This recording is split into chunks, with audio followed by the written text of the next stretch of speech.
په هرات ولایت کې د کرونا وایروس خپرېدو وروسته په روغتونونو کې د ماسکونو پیرلو بازار ګرم دی. په روغتونونو کې د ماسک پلورل له تیرو 2 ورځو راهیسې زیات شوي دي.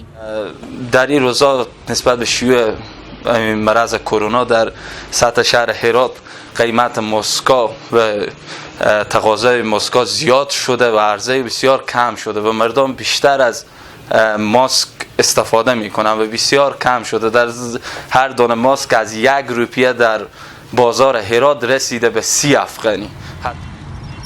هرات چې له ګڼې ګوڼې ډک ولایت دی په دې ورځو کې دا ډول بڼه خپله کړې. خلک له کورونو کم راوځي او په ښار کې د خلکو تګ راتګ له مخکې کم شوی دی. په ښار کې اضطراري حالت اعلان شوی دی او د خلکو په راټولېدو محدودیت لګول شوی دی.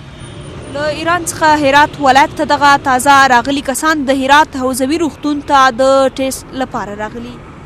آمده است. در ایران تحصیل میکنم، دانشجو هستم و تقریبا چند هفته پیش از ایران آمدم. یک سری علائم ناجوری به وجود آمده است. یکم گلوندر دستم، سرفه داشتم.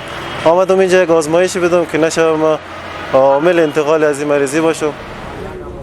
د اسلام قلعه بندر چې له ایران سره پر پوله پروت دی د افغان حکومت له لوري د یوې ورځې لپاره تړلی و، خو د افغان حکومت له لوري بیرته پرانیستل شو.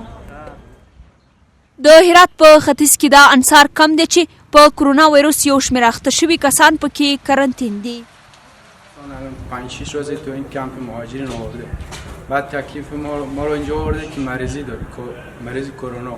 معلوم نیست آیا که ما داریم نداریم، نه دکتری میاد معاینه کنه نه هیچی مشخص نیست. 5 روزی که ما اینجا خوابیدیم معلوم نیست اگه آیا اینجا مریضی داریم ما که دکتر بیاد معلوم شه. تکلیف ما مشخصه، تکلیف دولت هم.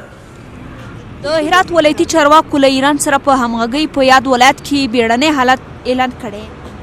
هدایت لازم به همه سکتورها داده شده و حمامها، حوضهای آببازی، جایی که قلیان است، عروسی ها و اجتماعات بند شده.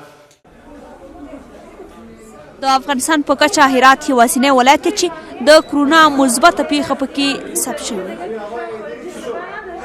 جلوگیری از ورود افراد احتمالی مصاب به کرونا از ایران به ولایت هرات با تیم 7 نفری صحی در بندر اسلام قلعه دشوار به نظر می رسد، چرا که روزانه از طریق بندر اسلام قلعه هزاران تن از ایران وارد هرات می شوند.